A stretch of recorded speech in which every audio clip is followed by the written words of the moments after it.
கேளுங்க. விஜய் அவர்கள் வந்து இதோட கூட்டணிக்கு வந்தா அது குறித்து பரிசீலிப்போம்னு நீங்க வந்து பல இடங்கள்ல சொல்லியிருக்கீங்க. ஆனா இது சம்பந்தமா அவர் எந்த விதமான கருத்து இது வரைக்கும் தெரிவிக்கிறார். அதுக்கு இப்ப நான் என்ன சொல்ல, கருத்து அவர் தானே தெரிவிக்கணும்.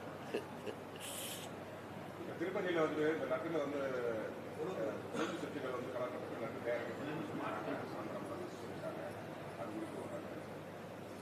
நட்டை தயாரிச்ச நிறுவனம் எது? அவங்ககிட்ட தான் கேட்கணும். இது ஒரு நாட்டில் ஒரு பெரிய இது இல்லை. சாப்பிட்டவங்களாம் உயிரோடு இருக்காங்கல்ல, அது ஒன்றும் பிரச்சனை இல்லைல்ல.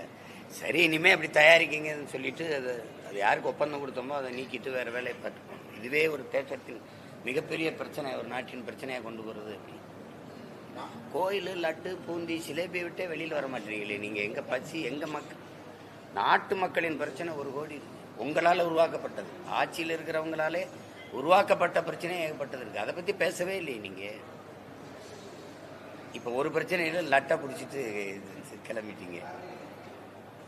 சரி, அதில் அவங்களுக்கு அந்த மாதிரி செஞ்சுருக்கக்கூடாது அப்படின்னா அது தவறு. அந்த தவறு யார் அதை செஞ்சாங்களோ அவங்ககிட்ட தான் விசாரிக்கணும். ஒரு ஒப்பந்தம் கொடுத்துருப்பாங்க ஒரு நிறுவனத்துக்கு, அப்படித்தானே இது. அப்போ ஏன் இந்த மாதிரி வேலையை செஞ்சீங்கன்னு அவங்கள தான் கேட்கணும். அதை விட்டு நாட்டின் பொது பிரச்சனை மாதிரி இதை கொண்டுகிட்டு போகிறது.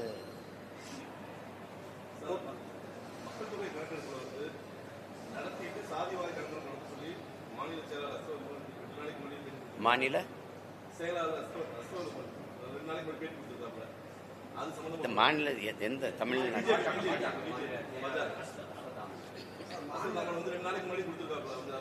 யாருக்கு சொல்றாரு? அது யாருக்கு சொல்றாரு? இல்ல இல்ல, யாருக்கு சொல்றாருன்னு இருக்குல்ல, யாருக்கு சொல்றாரு?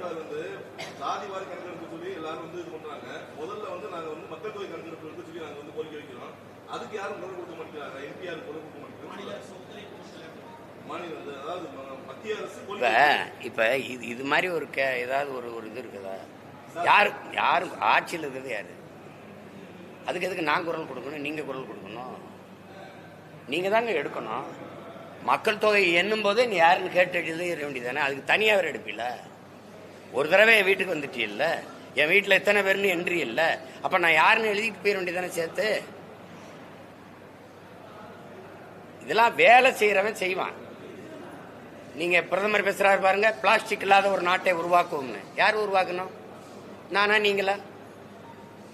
பிளாஸ்டிக் இல்லாத ஒரு நாடை உருவாக்கும்னு சொல்ல வேண்டியது நாம, உருவாக்க வேண்டியதா அவர், எடுக்க வேண்டியது அவங்க. கோரிக்கையே வைக்கலன்னு எத்தனை ஆண்டுகளா கோரிக்கை இருக்கு.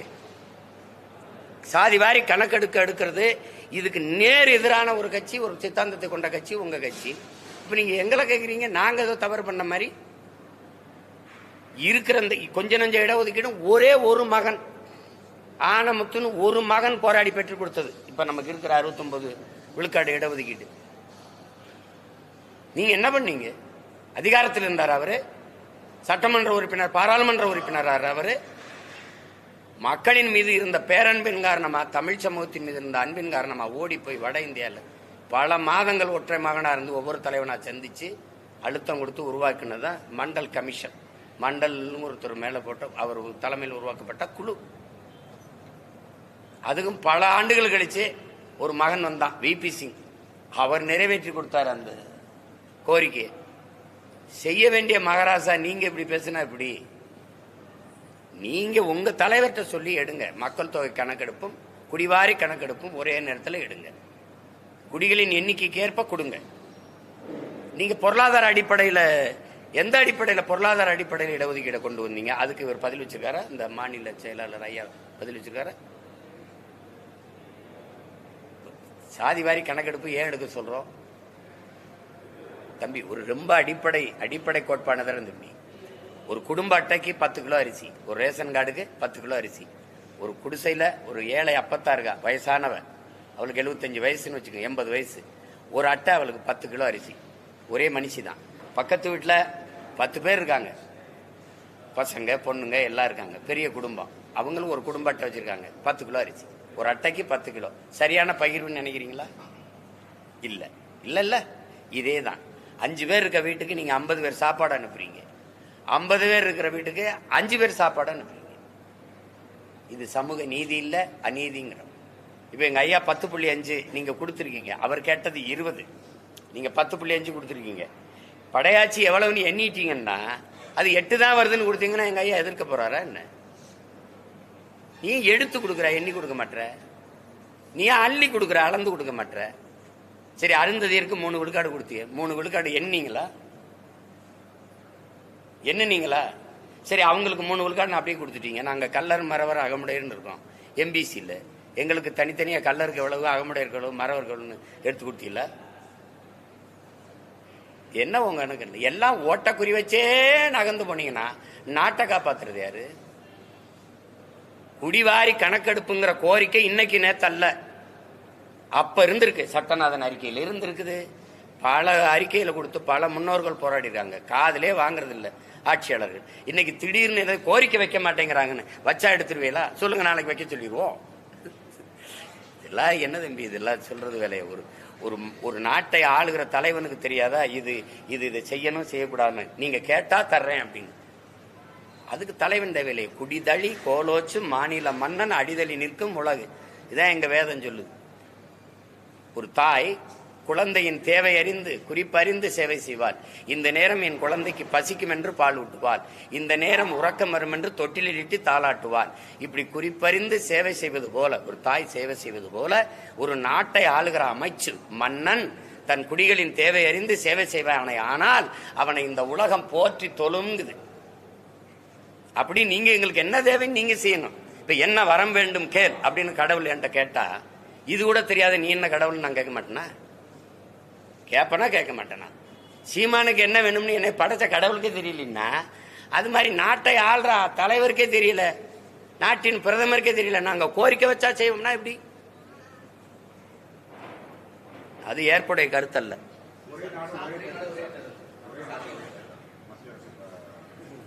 அதெல்லாம் நடக்க போறது இல்லை. அது சும்மா ஏதோ அவங்களுக்கு பிரச்சனை இல்லை. அவங்களுக்கு நீங்க சாலையில பயணிச்சுட்டு போகும்போது, ஐயா உங்ககிட்ட சொல்றேன், சாலையில பயணிச்சுட்டு போகும்போது டேக் டைவர்ஷன் ஒன்று போட்டிருப்பான், ஒரு பலகை வச்சிருப்பான் பார்த்தீங்களா? அது மாதிரி பிரச்சனைகளை திருப்பி விடுறதுக்கு இது இப்போ ஒரு பிரச்சனை. இப்போ லட்டு பிரச்சனை தமிழ்நாட்டுக்கு, மொத்த நாட்டுக்கு அந்த ஒரு பிரச்சனை. ஒரு தேர்தல் சாத்தியமா? ஒரே நாடு ஒரே தேர்தல். ஒரே நாடாது? பல கேள்விகள் இருப்போம், பதில் இருக்கா? இப்போ ஒரு கேள்வி, ஐயா மோடி ஐயாவே ஆட்சியை சந்திரபாபு நாயுடு ஐயாவும் நிதிஷ்குமார் ஐயாவும் தாங்கிட்டு இருக்காங்க, ஆதரவு இல்லைன்னு விலகிட்டாங்க. மொத்த இந்தியாவுக்கும் தேர்தலா? மாநிலங்களை எல்லாம் கலைச்சிட்டு எல்லா மாநிலத்துக்கும் தேர்தலா? ஒரே தேர்தல்னா உள்ளாட்சிக்கு நீங்க வைக்கிறீங்களா தேர்தல், அதுவும் அப்படித்தானா? அது ஏன் 3 மாசம் கழிக்குது? உங்களால முடியுதா? நீங்க மேற்கு வங்கத்தில் எத்தனை தொகுதி? 42 தானே? 40. எதுக்கு 7 கட்டமா நடத்துறீங்க? பீகார்ல 42, எதுக்கு 7 கட்டம்? அசாம்ல 14, எதுக்கு 3? ஐயா நீங்க என்னங்க எப்படி சொல்றாங்க? அப்ப எங்க மாநிலம் பாதுகாப்பா இருக்கா? பாதுகாப்பு ஒரு மாநிலத்தில் பாதுகாப்பு கொடுக்க முடியாத அளவுக்கு நீங்க 10 ஆண்டு ஆண்டுட்டு நாட்டையே பாதுகாக்கணும்னு பேசிட்டு இருக்கிறீங்க. நீங்க சொல்லுங்க, அப்ப உங்களால பாதுகாப்பு கொடுக்க முடியல. அதுக்கு இவ்வளவு பெரிய ராணுவம், இவ்வளவு பெரிய உளவு கட்டமைப்பு. நீங்க தோல்வியை ஒத்துக்குங்க, எங்களால பாதுகாப்பு கொடுக்க முடியல அப்படின்னு சொல்லுங்க. அப்ப இது ஒரு பேச்சா? நீங்க உங்க வசதிக்கு ஒவ்வொரு தெருவுக்கு ஒரு தேர்தல் வச்சுக்கிறீங்க, எங்களுக்கு ஒரே கட்டமா வைக்கிறீங்க. ஏன்? எங்களை போல பிள்ளைகள் எப்படி பாருங்க, முத நாள் சின்னம் கொடுக்குற, 20 நாள் தான் 40 தொகுதிக்கு வேலை செய்ய நேரம் கொடுக்குற, அதுல நாங்க 20 தொகுதிக்கு ஓடி ஓடி போய் வேலை செய்யணும்.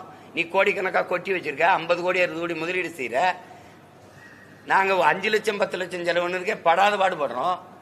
அப்ப ஜனநாயகம் சம வாய்ப்பு அதெல்லாம் பேசுறீங்களே எங்க இருக்கு? சம உரிமை எல்லாம் பேசுறீங்களே எங்க இருக்கு? ஏதாவது ஒரு பதில் சொல்லக்கூடாது. எங்க பாதுகாப்பு கருதினா அது இப்ப தென் மாநிலங்கள்லாம் ஒரே கட்டமா நடக்கும்போது பாதுகாப்பா இருக்கு. அப்ப தென் மாநிலங்கள் ஒத்துக்கிறீங்க? இப்ப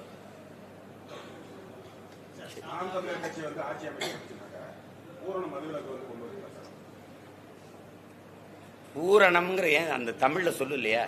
முழுமையான பூரணம், இது பௌர்ணமி, ஏன் முழு நிலவுன்னு சொல்ல முடியாதா? என்ன நீங்க, அதாவது எங்களுடைய மது கொள்கை இப்ப உயர்தரக விடுதி இருக்கு பாருங்க, 5 நட்சத்திர விடுதிகள், இந்த சுற்றுலா பயணிகள் அதிகம் வர ரெசார்ட்டுகள்லாம் வச்சிருக்காங்க இல்லையா? அந்த மாதிரி இடங்கள்ல இந்த சீமை மதுவை நாங்க அனுமதிக்கிறோம். இந்த தெருவுக்கு தெரு வச்சிருக்கிற அந்த மதுக்கடைகள், குறிப்பாக டாஸ்மார்க், அதை மூடிடுறோம். ஒவ்வொரு தேசிய இனத்திற்கும் ஒரு மது இருக்கு. இப்போ ரஷ்யானா வோட்கா இருக்கு, அங்கேனா ஜின் இருக்கு, இங்கேனா ஒயின் இருக்கு, அங்கேனா ரம் இருக்கு. இப்படி பல நாடுகளுக்கு ஒவ்வொரு நாட்டுக்கும் ஒரு மது இருக்கு. இப்போ எங்கள் தேசிய இனத்துக்குன்ற எங்களுக்கு, நாங்கள் ஒரு மூத்த இனம், எங்களுக்கு ஒன்று ஒரு மது இருக்கு. எங்கள் பாரம்பரிய உணவின் ஒரு பகுதின்னு தான் இந்தியாவில் அரசியமைப்பே சொல்லுது. அதை கல்லுங்கிற சொல்லு எங்கள் மூதாதை கல்லு உண்ணாமைனே பாடிட்டு இல்லை. பனம்பால் தென்னம்பால் மூலிகை சாறுன்னு வைக்கலாம். இவ்வளோண்டு அருகம்புல்லு சாறு, கோதுமை புல்லு சாறுலாம் உடம்புக்கு நல்லதுங்கிறீங்க. அது எவ்வளோ பெரிய மூலிகை பாருங்க. தாயின் மார்பில் பால் போல பனம்பால் தென்னம்பால், மார்பில் இருந்து பால் வருது. கல்லு கடை, பனம்பால் தென்னம்பாலை திறந்துடுறேன், இதை மூடிடுறேன், அவ்வளோதானே. இதான் எங்கள் மது கொள்கை. திறக்கிறோம். கல் குடிச்ச செத்தவனும் இல்லை, சொத்தம்பிட்ட வித்தவனும் இல்லை. வரலாறு வா பார்த்துப்போம். உணவின் ஒரு பகுதின்னு ஏன் சொல்றான்னா, ஒரு மனிதன் போதும்னு சொல்றது சாப்பாடை மட்டும்தான் சொல்லுவான். அதுக்கப்புறம் கல், அதிகபட்சம் பெரிய முடா குடிகாரம் நம்ம ஊர்ல. முடா குடிகாரனா இருந்தால் 4 லிட்டருக்கு மேல குடிக்க முடியாது, போதும்னுவான். ஆனா சீமச்சரக்கு அப்படி கிடையாது. அவன் நினைவிழந்து மயங்கி தெருவில் விழுகிற வரை குடிச்சிட்டு கிடப்பான். அது மாதிரி இது கிடையாது. பனை வாழும், வேளாண்குடி மக்கள் வாழ்வார்கள். இது இந்த அதனால இப்ப நீங்க 200 ஆண்டு கால பனையை 200 ரூபாய்க்கு விற்கிறானே, நீங்க கல்குவாரி இதுக்கு செங்கல் சூளைக்கு காவாய்க்கு கால்வாய்க்கு வெட்டிட்டு போறதை நீங்க பாக்குறீங்க. அப்ப அதான் சரியான கொள்கை. நீங்க எங்க ஐயா நல்லசாமி கல்லு நல்லசாமி சொல்லிட்டு இருக்காங்க. நம்ம ஐயா அரசியல் சாசனமே மதுவின் உணவின் ஒரு பகுதின்னு தான் சொல்லுது. கல்லு மதுன்னு நீ நிரூபிச்சிரு, நான் பல கோடி தர்றேன்றது. சங்க இலக்கியத்திலே உங்களுக்கு அவையும் அதிகமானோம்னா கல் ஒன்று பேசிக்கொண்டிருந்தார்கள்னா இருக்குது. முத்தமிழ் பேரறிஞர் ஐயா வைரமுத்து அவர்கள் எழுதிய இதெல்லாம் இருக்குது. அதனால நாங்க கல்லுக்கடையை அனுமதிக்கிறோம். பனம்பால் தென்னம்பால் மூலிகை சாறுன்னு அதை அனுமதிக்கிறோம். இந்த சீமச்சரக்கை தடை செய்யறோம்.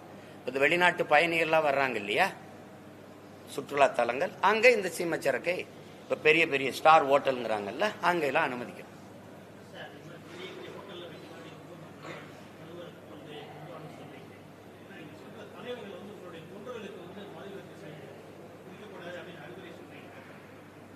சொல்றோம்ல, எழுதுறாங்கல்ல பத்திரிகையில, மது வாடையே இல்லாத மாநாடு நடந்ததுன்னா நாம் தமிழர் கட்சி மாநாடுன்னு எழுதுனது உங்களுக்கு அனுப்பட்டா அத்தனை ஆயிரக்கணக்கான லட்சக்கணக்கான 2 லட்சம் 3 லட்சம் பேர் கூடின இடத்துல ஒரு கடையில குடிச்சிட்டு தகராறு பண்ணா, ஒரு இடத்துல சாப்பிட்டு காசு கொடுக்காம போனா அப்படின்னு செய்தி நீங்க படிச்சதுண்டா?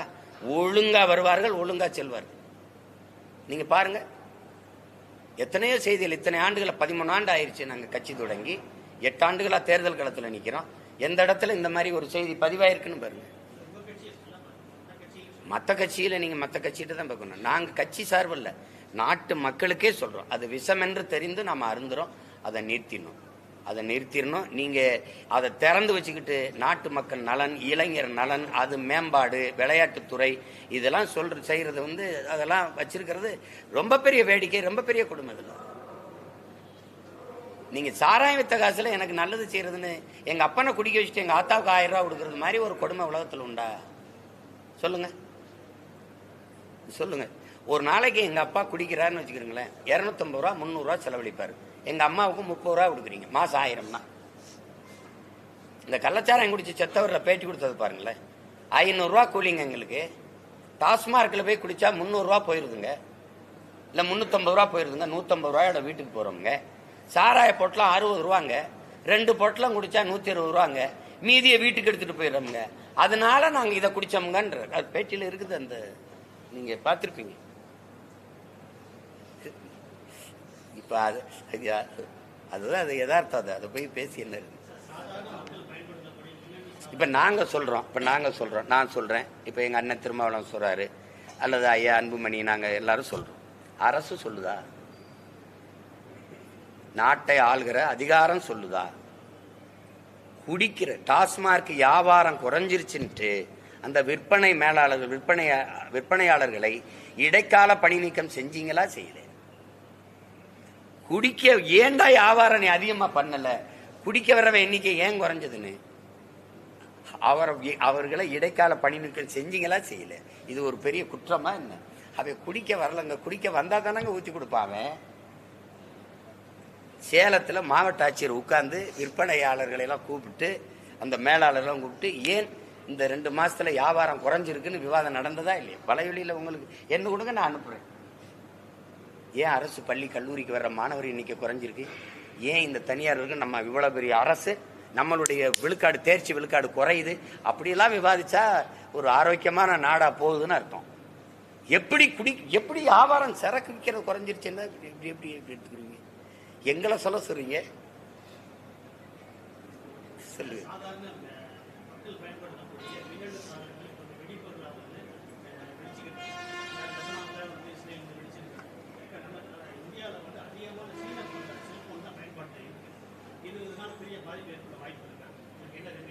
இருக்குல்ல, மிகப்பெரிய பாதிப்பு பொருளாதார பாதிப்பு உங்களுக்கு தெரியும். உங்களுக்கு தெரியல, பொருளாதார அடிமை எந்த காலத்திலும் விடுதலை அடைய முடியாது. ஒரு நாடு பொருளாதார விடுதலை அடையலைன்னா அடிமை தான். ஐபோன் அமெரிக்கா, சாம்சங் சீனா. அப்ப எல்லாரு கையிலையும் ஒரு கையில அமெரிக்கா இருக்கு, இன்னொரு கையில சீனா இருக்கு, ரெண்டு கையில தான் இந்தியா நடந்துட்டு இருக்கான்.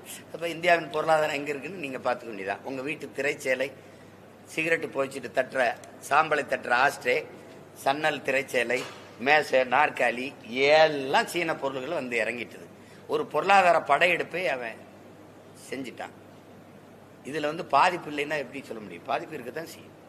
மகளிருக்கு 1000 ரூபாய் கொடுத்ததை பிஜேபி குறை சொல்லிச்சு.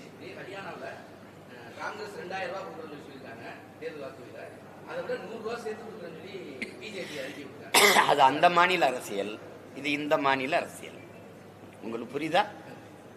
மேகதாதுல அணை கட்டக்கூடாதுன்னு இங்க போராடுவாங்க, அங்க கட்டிய தீர்வோம்னு போராடுவாங்க. ரெண்டு ஒரே கட்சி, அவ்வளவுதான். 1000 ரூபாங்கிறது 2000 ரூபாய்க்கு சார் மகளிருக்கு. வளர்ச்சி தானே, இதெல்லாம் டெவலப்ல வருது வருது, இதெல்லாம் வருது. 156 லட்சம் கோடி கடனை வச்சுட்டு கடங்கர பயிலுக மக்களுக்கு 1000-500 கொடுத்து மொத்த வெள்ளத்தையும் எடுத்துக்கிறது. ஒரு அப்படி திடீர் நாக்கு காட்டுங்க, இதுதான் அந்த 1000, 2000. இது என்ன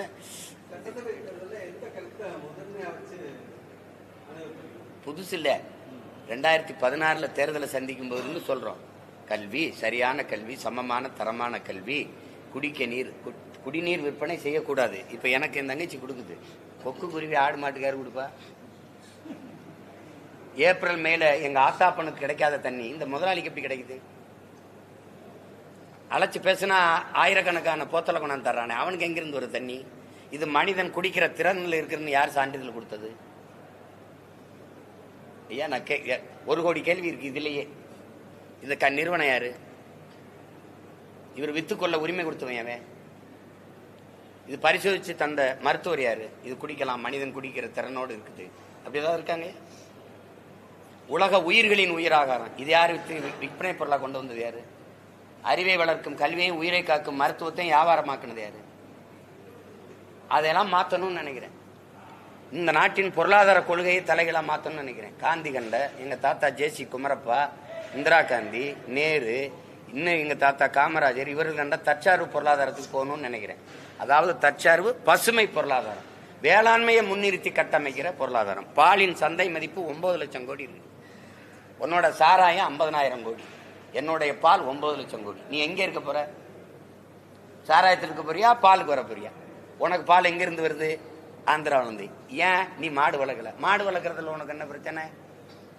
என்ன பிரச்சனை உனக்கு? சாராயம் விப்ப, மாடு வளர்க்க மாட்டேன். எப்படி? சாராய ஆலை வச்சிருக்கிறது யாரு? அரசை நடத்துறவங்க. எப்படி இருக்கு? மாடு இன்னைக்கு நேத்தான் நான் வளர்க்குறேன். கொள்ளேற்ற கோடஞ்சுவானை மறுமையும் புல்லாலே ஆய மகள் சங்க இலக்கியத்துல 5000 ஆண்டுக்கு முன்னாடி பாட்டிருக்கு. காளை அடக்க அஞ்சுகிற ஆண் மகனே அடுத்த ஜென்மத்திலையும் 1000 மகள் கல்யாணம் பண்ண மாட்டான்ட்டு. நான் ஆதியில மேய்ச்சி செஞ்ச வேலையை வேட்டையாடி சாப்பிட்டேன், அப்புறம் வளர்த்து சாப்பிட்டேன். முல்லை நிலத்துல நான் செஞ்ச வேலையை ஆடு மாடு வளர்த்தல் தானே. அதுல என்ன எனக்கு அவமானம்? கிருஷ்ண பரமாத்மா மேய்ச்சிருக்காரு, நபிகள் நாயகம் மேய்ச்சிருக்காரு, இயேசு மேய்ச்சிருக்காரு. உலகத்தில் பெரிய பெரிய அறிஞன் பொருளாதார மேதையெல்லாம் சொல்றான், ஆடும் மாடும் நடமாடும் வங்கிகள்ங்கிறான், மொபைல் பேங்க்ங்கிறான். உனக்கு என்ன பிரச்சனை? 1 கிலோ கறி 1000 ரூபாய். நீ ஆவின் பால் விக்கிறீல்ல? அரசு, தமிழ்நாடு அரசு ஆவின் பால் விக்குதா இல்லையாங்கய்யா? அங்கயா மாடுங்கய்யா? குஜராத் 55,000 கோடிக்கு பால் விக்குது, நீ 55,000 கோடிக்கு சாராயம் விக்கிற. குஜராத் விக்குதா இல்லையா? அப்புறம் அப்ப மாற்று பொருளாதாரத்துக்கு வா. 1 கிலோ தக்காளி 200 ரூபாய் குதிக்கிற, ஏன் விலையை வைக்க மாட்ட? வேளாண்மை அரசு பண்ணியாக்க முடியாதா? சாராயம் ஊத்தி கொடுக்கிற வேலையை கவர்மெண்ட் வேலையாக்க தெரியுது. ஆடு மாட்டுக்கு ஊசி போடுற வெட்டினரி டாக்டர் வேலையை கவர்மெண்ட் வேலையாக்க தெரியுது. ஆடு மாடு வளர்த்தல், பட்டுப்பூச்சி வளர்த்தல், நெசவு செய்தல், இதெல்லாம் நீ கவர்மெண்ட் வேலையாக்க முடியாதா? பானை செய்தல், வேளாண்மை செய்தல், அதெல்லாம் செய்ய முடியாதா? தென்னை மரம் சார்ந்த ஒரு காய்த்து கட்டு 40,000 ரூபாய் அமெரிக்கால. எப்படி ஒரு மஞ்சட்டி 13,000 ரூபாய். இப்ப தெரியுது இல்ல? அப்படிலாம் சொல்ல பழைய கஞ்சின்னு ஹெல்த்தி ஃபுட்டு. ஐயா இவன் விளக்கெண்ணா சிரிப்பாயா, பிரெஞ்ச் ஆயில்னா வாங்குவாயா, கேழ்வரகுன்னா சிரிப்பாயா, ராகின்னா ரசிப்பாயா. இதான் இவனுக்கு இருக்கிற நோய். அதனால எங்களுடைய கொள்கை இங்க பாருங்கயா, என்கிட்ட என்ன செய்வீங்கன்னா அடிப்படை அமைப்பு அரசியல் மாற்றம். இந்த சிஸ்டர் ராங்னு ஐயா ரஜினிகாந்த் ஆங்கிலத்தில் சொன்னாங்க. நான் தமிழ்ல அமைப்பு தப்புங்கிறேன், மொத்தமா தகர்க்கணும்னு நினைக்கிறேன். நான் திரும்ப ஒரு தடவை சொல்றேன், இந்த கட்டடத்துக்கு வெள்ளை அடிக்க வரலன்னா இந்த ஜன்னல் கரையான் தின்றுச்சு, பேத்துட்டு வேற ஜன்னல் போடணும், இந்த கதவு சரி வெள்ளம் மாத்தணும், கட்டடத்தை இடிச்சிட்டு வேற கட்டடம் கட்டணும்னு வந்தேன்னா அதுதான் எங்களுடைய கோட்பாடு. நீங்க என்ன செய்வேன்னு பாருங்க.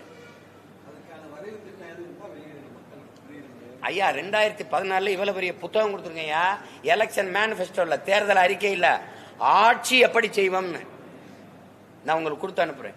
அப்ப 26ல நான் தனியா ஒரு அறிக்கை கொடுப்பேன். சென்ற அடையிறதுக்கு என்ன வேலை செய்யறேன்னா இப்ப போட்டு காட்டுறேன். எப்படி போட்டு காட்டுறேன்னா இங்க பாருங்க, ஒரு பெரிய டிஜிட்டல் திரை, எண்ணியல் திரையை கட்டி சிவகங்களை நான் உட்கார்ந்து இந்த பாருங்க எங்க ஆத்தால பண்ணு போட்டு காட்டு பாருங்க, எப்படி நான் ஆடு வளர்க்குறேன் பாரு, உன் மகன் எப்படி மாடு வளர்க்குறேன், எப்படி விவசாயம் செய்கிறேன், எப்படி பிள்ளைகளுக்கு பள்ளிக்கூடத்தை கொட்டுறேன், எப்படி மருத்துவம் கொடுக்குறேன், எப்படி சாலை போடுறேன் பராமரிக்கிறேன், எப்படி நீரை தேக்குறேன், இந்த சீம கருவேலை யூக்கலிப்டஸ் அழிச்சிட்டு மாட்டு மரத்தை எப்படி நடுறேன், எல்லாத்தையும் நான் என்ன பண்ணிடுறேன் எடுத்து காட்டிடுறேன். உலக நாடு இந்த பாரு ஆஸ்திரேலியா என்ன செய்து பாரு, மாடு வளர்க்குது பாரு, அவன் ஹெலிகாப்டர்ல மேய்க்கிறான் பாரு, இந்த பாரு பிரேசில் ஒட்டகத்தில் மேய்க்குது பாரு, இந்த பாரு கரும்பை வச்சுக்கிட்டு அவன் எப்படி கரும்பல் வச்சுக்கிட்டு எப்படி பொருளாதாரத்தில் மேம்படுறான். கியூபான்னு ஒரு நாடு வெறும் கரும்பு தான் வச்சிருக்கு பாரு, சர்க்கரை மட்டும் வச்சு அவன் எப்படி பொருளாதாரத்தில் நிறைவடைகிறான் பாரு. இது காட்டுறேன், இந்த வாட்டி காட்டுறேன். நீங்க திருப்பி இந்த 1.5 தானே இருக்கே, மறுபடியும் நான் வரும்போது உங்களுக்கு போட்டு காட்டுறேன்.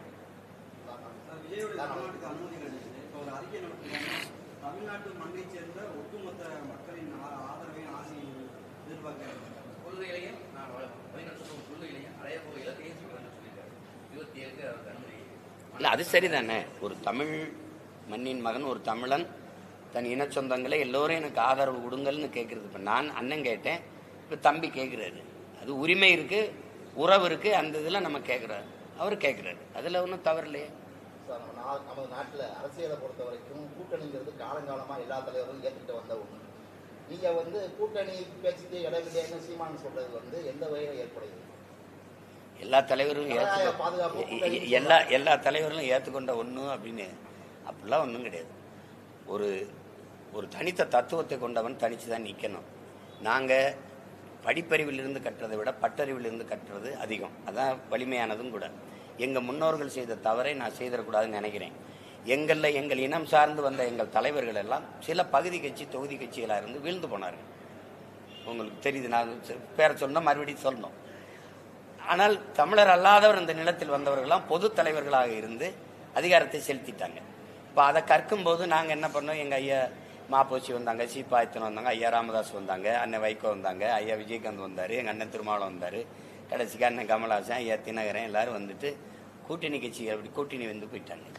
அப்படி செய்யக்கூடாது. கூட்டணி வச்சு நீங்கள் பெற்ற வாக்கை விட ஒரு எளிய மகன், எனக்கு என்ன இந்த பின்புலம், இந்த மண்ணில் நீங்கள் வந்தீங்கன்னா இந்த வீட்டில் ஏடாச்சுமா மறந்தாம்பிங்க, எனக்கு என்ன இருக்குது, உங்களை மாதிரி இருந்த ஒரு மகன் ஒரு தத்துவத்தை சொல்லி, அது சாதியை சொல்லலை, மதத்தை சொல்லலை, செத்துப்போன மொழி இன உணர்வை சொல்லி அதிலிருந்து இவ்வளவு இளைஞர்களை திரட்டி ஓட்டுக்கு 1 ரூபா காசு கொடுக்காம தேர்தலுக்கு முதல் நாள் ஒவ்வொரு தேர்தலுக்கும் ஒரு சின்னம் கொடுக்குறாங்க. எங்களுக்கு 6 தேர்தலை வச்சு சந்திச்சேன், ஒரு விவசாய சின்னத்தை கொடுத்தீங்க, திடீர்னு அதை தூக்கிட்டு எனக்கு சின்னமே இல்லாமல் தவிக்க விட்டீங்க, கடைசியா இந்த மைக்கு வச்சுக்கின்னு கொடுத்து விட்டீங்க. சரி, அதை வச்சுக்கிட்டு தேர்தலை சந்திச்சு இத்தனை லட்சம் வாக்கு கொடுத்து அங்கீகரிக்கப்பட்ட ஒரு கட்சியா மக்கள் கொண்டு வராங்கன்னா மாறுதல் இல்லாமல் எப்படி? அரவிந்த் கெஜ்ரிவாலால தனிச்சு நின்று ஜெயிக்க முடியும், அம்மையார் ஜெயலலிதால தனிச்சு நின்று 37 இடம் பாராளுமன்ற தேர்தலில் வெல்ல முடியும்னா ஏன் நம்மளால வெல்ல முடியாதுன்னு நீங்க ஏன் கேட்க மாட்டீங்க? ஜனநாயகத்தின் பாதுகாப்பு கூட்டணி தான் சொல்றாங்க. ஜனநாயகத்தை பாதுகாக்க கூட்டணி. ஜனநாயகத்தின் பாதுகாப்பு கொள்கை தான், கூட்டணிலாம் கிடையாது. கூட்டணினா ஜனநாயகத்தின் பாதுகாப்பா சாராய கடை வச்சிருக்கிறது? கூடி கொள்ளையடிச்சா சரியாயிருதா? காசு வாங்காமல் ஒரு காரியம் நடக்குமா? இது ஜனநாயக பாதுகாப்பா? இது ஜனநாயக பாதுகாப்பா சொல்லு. அப்புறம் என்ன ஜனநாயக பாதுகாப்பு? மண்ணள்ளி விற்கிறது, மரத்தை வெட்டி விற்கிறது, மலையை நொறுக்கி மண்ணாக்கி விற்கிறது, இதெல்லாம் ஜனநாயக பாதுகாப்பு.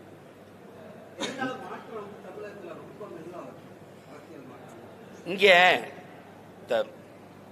இது இல்லை பொதுவாகவே எனக்கு முன்னத்தி ஏறா இருந்த எங்க அண்ணன் பெரியவர் தமிழரசன் சொல்றாரு, சாதி மதம் இந்த சாராயம் இந்த போதை புரட்சியை தடுக்கிற கொடுமையான ஆயுதமா இருக்குடாங்கிறார். இப்ப அதை தாண்டி சாதி மதம் சாராயம் பணம் திரைக்கவர்ச்சி, இது 5 காரணிகள் பெரிய இடையூறா இருக்கு. அதுக்கு மேல உங்களை போன்ற ஊடகங்கள், நீங்க ஒரு மாற்று கருத்து இருக்கு, நல்ல சிந்தனை இருக்கு, நல்ல அரசியல் இருக்குது, இது வரணும். ஒரு ஜனநாயகத்துல ஊழல் லஞ்சத்துக்கான வேற இந்த காசு கொடுக்கறதுல தான் ஊண்டப்படுது. இது நான் சொன்னா பரவாயில்ல. மதிப்புமிக்க நம் உரிமைகளை சில ரொட்டி துண்டுகளுக்காக விற்பது அவமானகரமானது. அண்ணல் அம்பேத்கர். ஓட்டுக்கு காசு கொடுக்கிறவன் பாவி, அந்த காசை வாங்கி கொண்டு ஓட்டு போடுகிறவன் தேசத்துறகி. இது நான் சொல்லல, தாத்தா தேவை திருமன் முத்துராமலிங்க தேவர். இப்ப நீங்க பாருங்க, இப்ப இதெல்லாம் பாருங்க. பிறகு அண்ணா சொல்ற, தங்கத்தை யாராவது தவிட்டுக்கு விற்பானா? யாரு? உங்கள்கிட்ட இருக்கிற வாக்குரிமை தங்கம், அதை தவிட்டுக்கு விற்பானான்னு பேசுறாரு. தவிட்டுக்கு வாங்குற ஆள்கள் யாரு? அவர் பேரை சொல்லி கட்சி நடத்துற பெருமக்கள் தான். இப்ப இந்த சூழல்ல தான் இது புறையோடி போன புற்று ஆயிடுச்சு. இப்ப நீங்க புறையோடி போன என்ன இருந்தாலும் நம்ம ஆளுங்கிறான், என்ன இருந்தாலும் நம்ம மதம்ங்கிறான். ஒரு இந்துவை நிறுத்திட்டா இஸ்லாமிய கிறிஸ்தவ தமிழர்கள் வாக்கு செலுத்த மாட்டான். ஒரு இஸ்லாமிய நிறுத்தினா இந்து கிறிஸ்தவ தமிழன் வாக்கு செலுத்த மாட்டான். நான் ஒரு தேவரை நிறுத்தினா தேவேந்தர் போட மாட்டேங்கிறாங்க. ஒரு படையாட்சியை நிறுத்தினா பறையர் போட மாட்டேங்கிறாங்க. அப்ப எப்படி தமிழ் சமூகத்துக்கு என்று ஒரு அரசியல் வலிமை வரும், அதிகார வலிமை வரும்? அப்ப வந்தவன் போனவெல்லாம் இதுல சாதி, இந்த தமிழ் சாதியில இல்லாத சாதிக்காரன் நாட்டாண்டுறான். ஏன்னா நீங்க எங்க சாதியில இல்லாத ஒருத்தன்ட்ட நான் கை கட்டுறேன், இவரும் கை கட்டுறாரு, இவரும் கை கட்டுறாரு.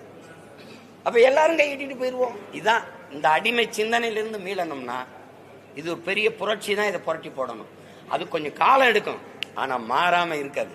இப்ப நீங்க நான் வரும்போது 1.1 இந்த 1.1 4.5 லட்சம் ஓட்டு வாங்கின ஒரு கட்சி இந்திய வரலாறுல எந்த உலகத்திலையும் கட்சியா இருந்திருக்காது. அழிஞ்சு போயிடும், இல்லை எங்கேயா போயிடும். அதுக்கப்புறம் 4, அதுக்கப்புறம் 7, அதுக்கப்புறம் 8.22. அப்ப வளருது ஒரு கட்சி தனியா நின்று வளருன்னா மக்கள் என்னை நம்புறது காரணம். பயப்பட மாட்டான், துணிஞ்சு நிற்பான், யாரோடும் சீட்டுக்கும் நோட்டுக்கும் போய் மண்டிட மாட்டான் அப்படின்னு நிப்பான்னு நம்பிக்கையில போடுறோம். அதை நான் கெடுத்துடக்கூடாதுன்னு நினைக்கிறேன். ஆனா வரும். லெலின் சொல்றாருல, நீ புரட்சிலாம் சொல்றிய லெலின், அது எப்பதான் வரும் அப்படின்னு. இதுவரை வாழ்ந்தது போல இனி எப்போதும் வாழ முடியாது என்கிற நிலை உருவாகுமானால் மக்கள் தாங்களே புரட்சி செய்வார்கள்னு சான்று இலங்கையில் நடந்தது, பங்களாதேஷில் நடந்தது, நீங்க பாத்துட்டீங்க. அது இங்க நடக்காதுன்னு யாரும் உறுதி தர முடியாது. கொஞ்சம் பொறுத்துருங்க. பல பேச்சுக்கள்ல சார் திமுகவோட பி டீம் அதிமுகன்னு சொல்றீங்க அடிக்கடி, அதுக்கு என்ன காரணம்னு சொல்ல முடியுமா? பி டீம்னு சொல்லல, ரெண்டுக்கும் கொள்கை வேறுபாடு இல்லைன்னு சொல்றேன். அதாவது ஒரே கட்சின்னு தான் சொல்றேன். இந்த கொடியில அண்ணா இருப்பார், அங்க இருக்க மாட்டார். வேற இங்கேயும் திருட்டு இருக்கும், அங்கேயும் திருட்டு இருக்கும், இங்கேயும் உடல் லஞ்சம் இருக்கும், இங்கேயும் மண்ணாளி விற்பாங்க, மலை குடஞ்சி விற்பாங்க, இங்கேயும் சாராயம் இருக்கும், அங்கேயும் சாராயம் இருக்கும். என்ன இங்கேயும் ஒரு ஃபார்மாலிட்டிஸ்லாம் தெரியுமில்ல அப்படின்னு கேட்பாங்க. நீங்க பணியிட மாற்றத்துக்கு வர்றீங்கன்னு வைங்கள, தம்பி நீங்க ஃபார்மாலிட்டிஸ்லாம் தெரியுமில்லன்னா, ஆமா ஆமா என்ன போனதுல 40 கொடுத்தோம், இப்ப கூடிருச்சு 60, இவ்வளவுதான். ஆனா அதேதான்.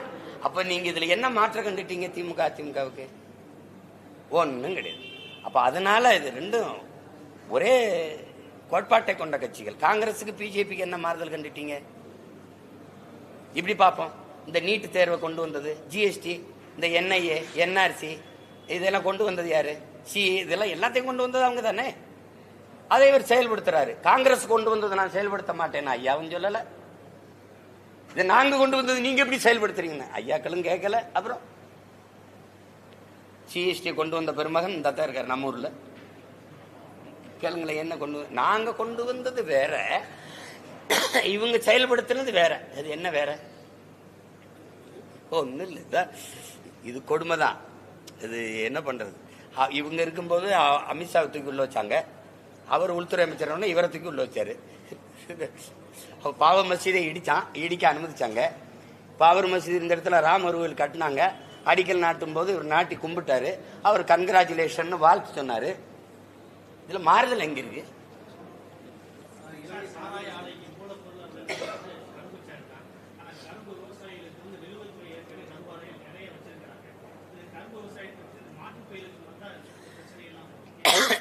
சாராய ஆலை இருக்கிறதுனால தானே உங்களுக்கு இந்த சிக்கல் வருது. கரும்புல இருந்து எத்தனால் பெட்ரோல் எடுக்க முடியுதுல, பிரேசில் எடுக்குதுல. கரும்புல இருந்து வெல்லம் தயாரிக்க முடியுதுல, நாட்டு சக்கரை தயாரிக்க முடியும்ல. கரும்பு சக்கையில இருந்து சாப்பிட்ற தட்டு தயாரிக்க முடியும்ல. அதெல்லாம் செய்ய முடியாதா? தொழிற்சாலை போட முடியாதா? சொல்லுங்க. இந்த வெள்ளை சீனியை வச்சு உடம்பெல்லாம் சர்க்கரை நோய் ஏற்றி மக்களை சாகடிக்கிறதுக்கு நாட்டு சக்கரை நீங்க தயாரிக்க முடியாதா? என்ன உங்களுக்கு பிரச்சனை? வெள்ளத்தை உலகம் பூரா ஏற்றுமதி செய்ய முடியாதா? பிற மாநிலங்களுக்கு ஏற்றுமதி செய்ய முடியாதா? ஒரு நிமிஷம். தமிழ்நாட்டில் பொங்கலுக்கு வெள்ளம் கொடுத்தீங்கல்ல, கொடுத்தீங்களா இல்லையா? எங்கேருந்து வாங்கிட்டு வந்தீங்க? குஜராத்தில் வெள்ளமா கொடுக்கல. அது கேவலப்பட்டீங்க. இப்போ உருகி இலைய அதில் பூச்சி வண்டெல்லாம் இருந்ததுன்னு. அப்போ அதில் ஒரு அமைச்சர் சொல்றாரு, எப்படி பார்த்தாலும் உருக்கித்தானே ஊற்றுவீங்க, நாங்கள் உருக்கியே கொண்டு வந்துட்டோம்ட்டு. இதெல்லாம் ஐயா சொன்ன மாதிரி தான், பாதுகாப்புக்காக பண்ண கதை தான் அது இருக்கு. நீங்க அது வர விரும்பல எதையாவது ஒரு காரணத்தை சொல்லிட்டு சாராய ஆலை உங்க ஆலைங்கிறதுனால தானே பிரச்சனை. மூடுங்க. டாஸ்மார்க் சரக்கை பாதுகாக்க நீங்க கிடங்கு வச்சிருக்கிற மாதிரி வேளாண்குடி மக்கள் விளை வைக்கிற பொருளை வாங்கி கொள்முதல் செஞ்சு வைக்கிறீங்களா, அதை சேமிச்சு வைக்க கிடங்கு வச்சிருக்கீங்களா? தெருவில் போட்டு தார்பாயை மூடுறீங்களா, இல்ல கிடங்குல வச்சு பாதுகாக்கிறீங்களா? ஒரு மாவட்ட தலைநகர் அங்க எங்கேயாவது ஒரு கிடங்கு இருக்கா? சேமிப்பு கிடங்கு இருக்கா? சொல்லுங்க. நீங்க சொல்லுங்க. அப்ப நீ என்ன ஆட்சி நடத்துறேன்னு சொல்லு. கொடுமை.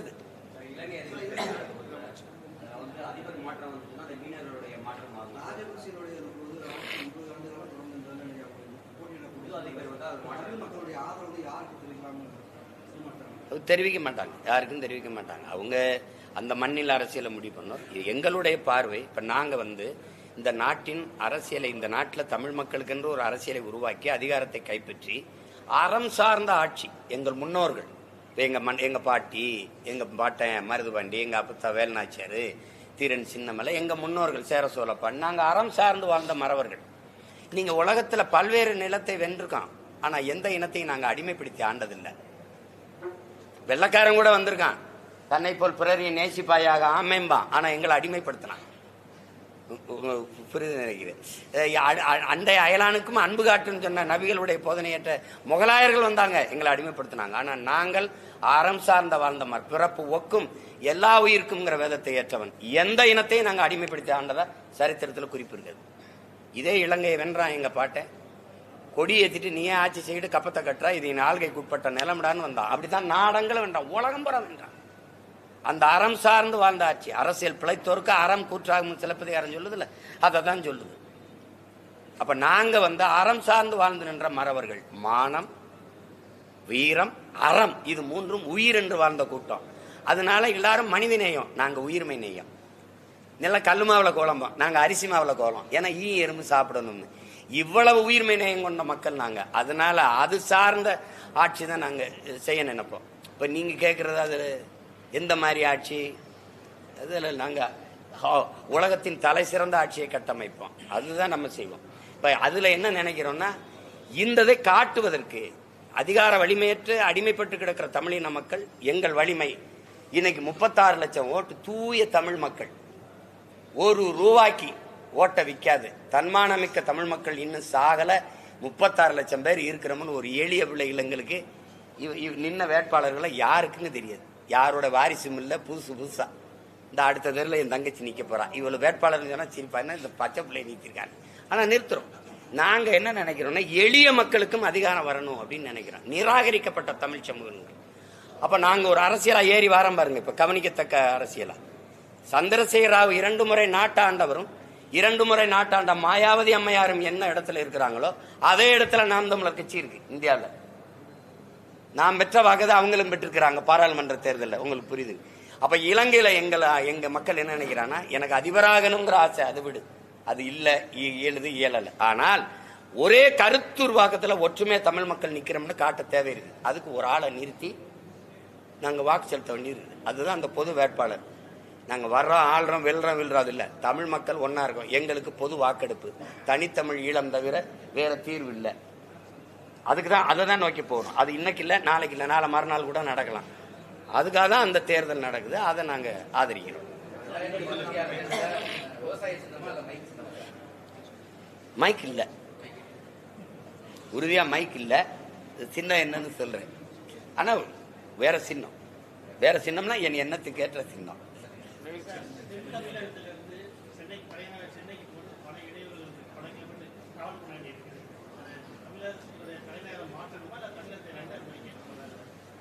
இதில் 2ஆ பிரிக்கிறது 3ஆ பிரிக்கிறதுலாம் சும்மா அதை பிஜேபி பேசிட்டு தெரியும். முதல் உத்தரப்பிரதேசத்தை பிரி, எத்தனை தொகுதி இருக்கு? 400 தொகுதிக்கு மேலே வச்சிருக்கேன். உத்தரப்பிரதேச 2ஆ பிரி, ஏன் பிரிக்க மாட்டேன்? அது அவளும் ஓ ஓட்டு அதானே. என்ன ராஜா நீ அதெல்லாம் சும்மா தான் பேசிட்டு இருப்பாங்க. நாங்கள் கொடுத்ததை 5 தலைநகராக மாற்றணும்னு நினைக்கிறேன். சின்ன சின்ன நாடுகள்லாம் அப்படிதான் வச்சுக்கிறது. இப்போ நமக்கு ஒரே இடத்துல எல்லாம் கல்வி மருத்துவம்லாம் கிடைக்குங்கிறதுனால மக்கள் கிராமங்களை காலி பண்ணிட்டு அங்கே குவியறதுனால பிரிங்கி வழியுது. அப்போ நம்ம என்ன செய்யணும்னா 5ஆ பிரிக்கணும். இப்போ நாங்கள் என்ன சொல்கிறோம், கலை பண்பாட்டுக்கு மதுரை, தொழில் வளர்ச்சிக்கு கோவை வச்சுக்கிடுவோம். இப்போ திரைக்கலை, கணினி, இந்த கப்பல் போக்குவரத்து இதுகளுக்கு நம்ம சென்னையை வச்சுக்கலாம். இப்போ இந்த ஆன்மீகத்துக்கு வழிபாட்டுக்கு நம்ம மெய்யலுக்கு கன்னியாகுமரியை வச்சுக்கலாம். அப்போ அந்த மாதிரி ஒரு 5 தலைநகரங்களை பிரிக்கும்போது நிர்வாகத்துக்கு திருச்சியை வச்சிடலாம். ஏன்னா இப்போ எதுக்கு திருச்சின்னா எம்ஜிஆர் அதை தேர்வு பண்ணார். அதுக்கு காரணம் என்னென்னா, தமிழ்நாட்டில் எந்த பகுதியிலேருந்து வந்தாலும் ஒரே நாளில் திருச்சிக்கு வந்துட்டு திரும்பிடலாம். ஆனால் நீங்கள் சென்னைக்கு வரணும்னா கன்னியாகுமரியில் வந்தால் வர ஒரு நாள், அங்கே ஒரு வேலையை செஞ்சுட்டு திருப்பி வர ஒரு நாள், 2 நாள் 3 நாள் செலவு பண்ண வேண்டியது இருக்குது. அதனால தான் பாருங்கள், எல்லா கட்சியும் மாநாடை திருச்சியில் தான் போடும். ஏன்னா ஒரே நாளில் வந்துட்டு திரும்பி போயிடலாம். அப்போ திருச்சியை மையப்படுத்தி அதை நிர்வாக தலைநகராக மாற்றணும். அப்படி மாற்றிட்டிங்கன்னா, ஒரு எளிய உதாரணம், ஒரு வெள்ளம் இப்படி இருக்குது, இங்கே வச்சுட்டீங்க, எல்லா எறும்பு ஈயும் இங்கே குவியும். 5ஆ உடச்சி அங்கங்கே வச்சுட்டீங்க, அங்கே சேர்ந்துடும், நெரிசல் இருக்காது, வாழ்விடத்திலே வளர்ச்சி வந்துடும். சென்னையில் என்ன கிடைக்குமோ அது என் மக்களுக்கு மதுரையில் கிடைச்சிரும். சென்னையில் என்ன கிடைக்குமோ அது கோயம்புத்தூரில் கிடைச்சிரும். சென்னையில் என்ன கிடைக்குமோ அது கன்னியாகுமரியில் கிடைச்சிரும். சென்னையில் என்ன கிடைச்சது அது திருச்சியில் கிடைச்சிரும். அப்படி வரும்போது உங்களுக்கு சரியாயிரும். அதுதான் அது கொஞ்சம் காலம் எடுக்கும். ஆனால் எம்ஜிஆர் அதை தொடங்கி செஞ்சிருப்பாரு. அது அன்றைக்கு இருந்த ஐயா கருணாநிதி எல்லாம் விரும்பலை, அதை எதிர்த்து பேசி அதை முடக்கி போட்டாங்க. நன்றி, மகிழ்ச்சி.